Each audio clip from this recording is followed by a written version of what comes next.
hari nengah लोगोसे एबसुनि बारबो आफादगिरिमोन एबसुनि नलबारि डिस्ट्रिक्टनि नोंथां बारबो आफादगिरि अजित ब्रह्म नोंथां आरो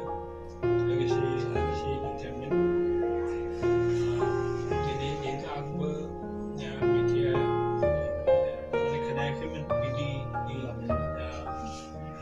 ओंखारबाय गोदानै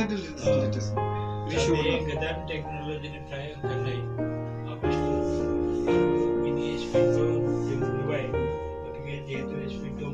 गतिके बाक्सा ओनसोलनि जों थारमाने बे क्वालिटि प्रिन्टिं नांगौ जायोब्ला गुवाहाटियाव थांनांगौ जायो दा गुवाहाटिनि थांनायाव फैनायाव जेसेबां सम नांगौ बे समावथ' गांसे बिजाबानो ओंखारो गतिके दा बे मोजाङानो जादों आरो आंबो एसे लिरगिरि हिसाबै बे लिरगिरिनि लाइनाव दङ बारा गेदेर लिरगिरि जानो हायाखै थेवबो जेसेबां दङ आंबो लिरनायखौनो लाबाय आरो बिथाङा जिहेतु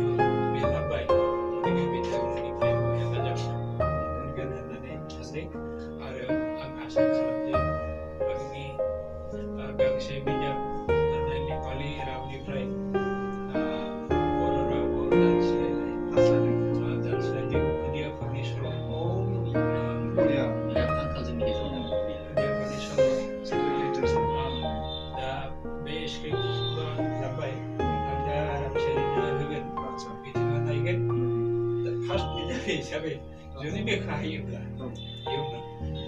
डिजिटेल प्रिन्टाराव जुदि हायोब्ला नोंथाङा खालामनो नाजानाय